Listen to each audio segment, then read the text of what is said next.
Oi pessoal, tudo bom? Hoje nós vamos ver na nossa aula o arcadismo em Portugal e no Brasil. Por que arcadismo e neoclassicismo? Bem, começo pelo mais simples, neoclassicismo. Neo é um prefixo que significa novo. Classicismo é um período literário que já existiu.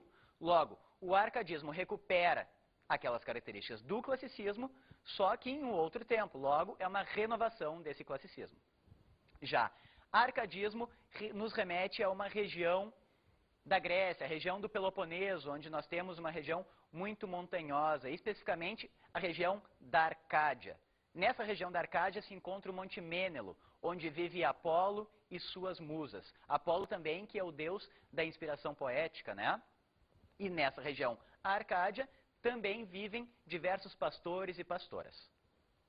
Muito bem, por isso, então, que chamamos essa corrente literária de arcadismo e neoclassicismo. Bem, esse século, devido a ser influenciado pela ideologia iluminista, vai ser conhecido como o século das luzes.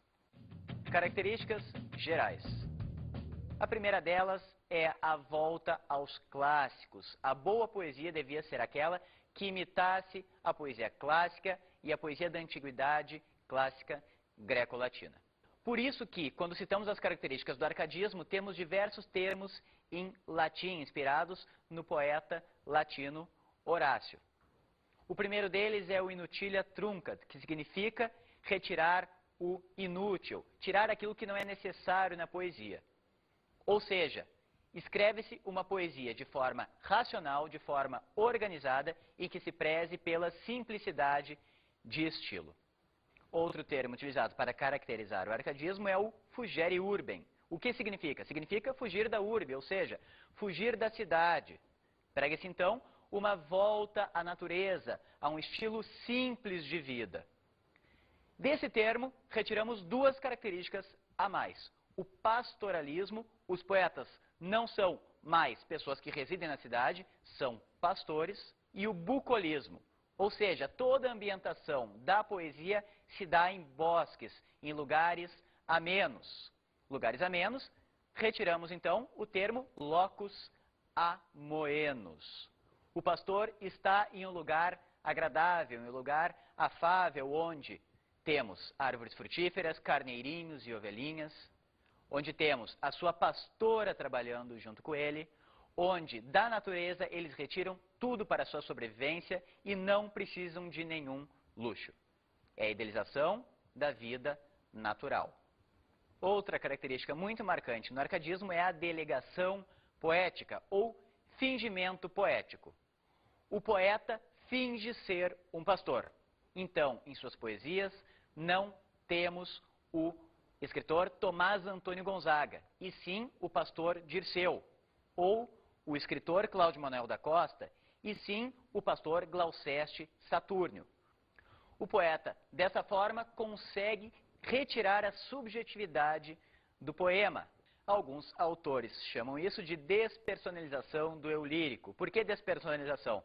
Porque o poeta abandona a subjetividade, não fala de algo pessoal, e sim cria um personagem, um pastor, e a partir daí descreve, conta, narra os acontecimentos da sua vida. Ou seja, é como se um pastor estivesse escrevendo a poesia, e não o poeta propriamente dito. Vamos agora a alguns aspectos formais do arcadismo. As frases são escritas nos poemas árcades em ordem direta. Por quê? Porque o poeta árcade preza pela clareza. Preza pela clareza por quê? Porque se volta aos ideais clássicos de poesia, que preza o equilíbrio e a razão. Outra característica importante é a simplificação linguística, também devida ao ideal de clareza. A poesia árcade é voltada ao social, não voltada ao social por tematizar questões sociais, mas sim para ser demonstrada à sociedade. Logo, eles prezavam, então, por isso, pela clareza, ou seja, ser claro na poesia significa atingir mais e mais pessoas. Outra característica importantíssima na poesia árcade é o começo de uma maior utilização do verso branco. O que é o verso branco? O verso branco é o verso sem rima. Nem todos os poetas escreveram assim, mas alguns começaram a se utilizar dessa técnica. Interessante também é lembrar que eles ficam no verso branco e não no verso livre, que é poema sem métrica. Ou seja, o poeta Árcade mantém a métrica e, por vezes, abandona a rima. Razão, natureza, verdade. Esses são os 3 preceitos básicos que resumem todas as características do arcadismo. A razão, porque o poeta Árcade vai deixar de criar uma poesia emocional, e sim uma poesia racional.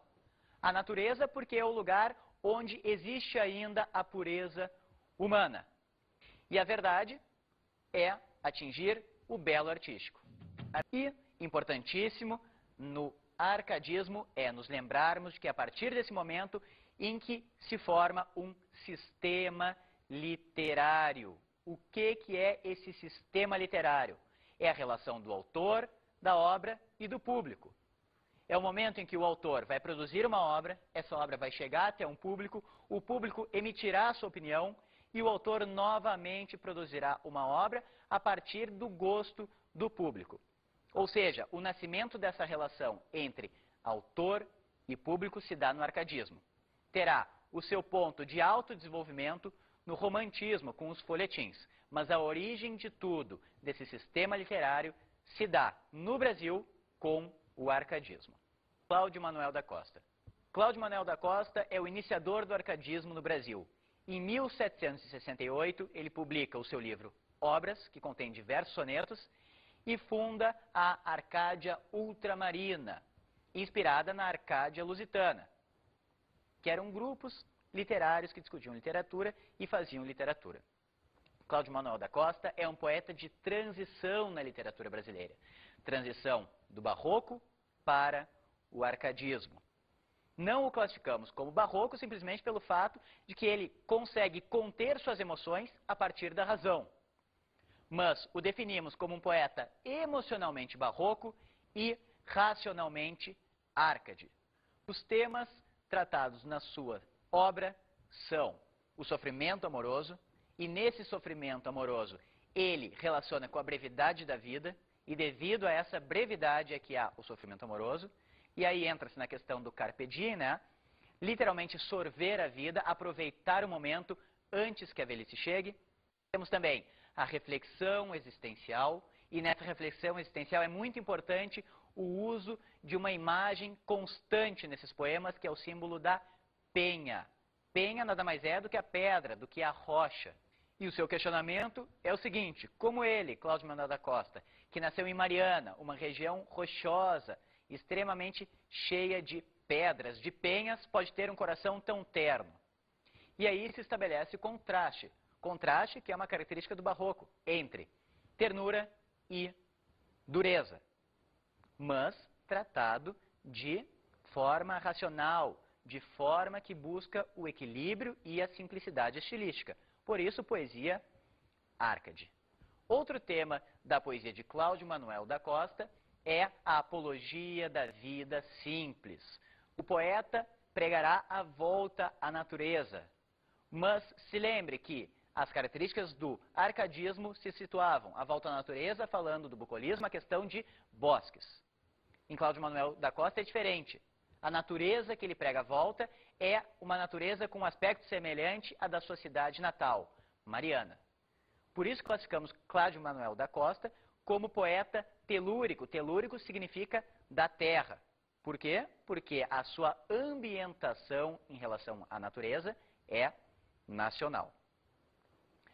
Bem, Cláudio Manuel da Costa, além de escrever sonetos, escreveu um poema épico, com uma importância um pouco menor que os seus sonetos, mas é interessante a gente citar aqui o poema épico Vila Rica, que trata da fundação de Vila Rica, atual Ouro Preto. Porém, saliento a vocês, a principal forma poética de Cláudio Manuel da Costa é o soneto, um dos maiores sonetistas da poesia brasileira. Tomás Antônio Gonzaga, um típico árcade. Por quê? Porque ele é o poeta que consegue ter o equilíbrio entre razão e emoção. A principal obra de Tomás Antônio Gonzaga é Marília de Dirceu, inspirado no seu caso amoroso que teve com a jovem Maria Doroteia de Seixas. Ele, Tomás Antônio Gonzaga, tinha 40 anos.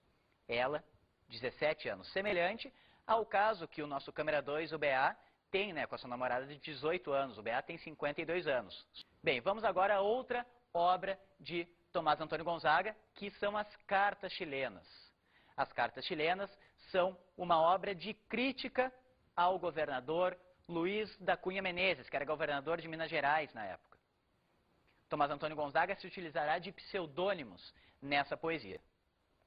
Na verdade, as Cartas Chilenas são trocas de cartas entre Critilo, pseudônimo de Tomás Antônio Gonzaga, e Doroteu, pseudônimo de Cláudio Manuel da Costa.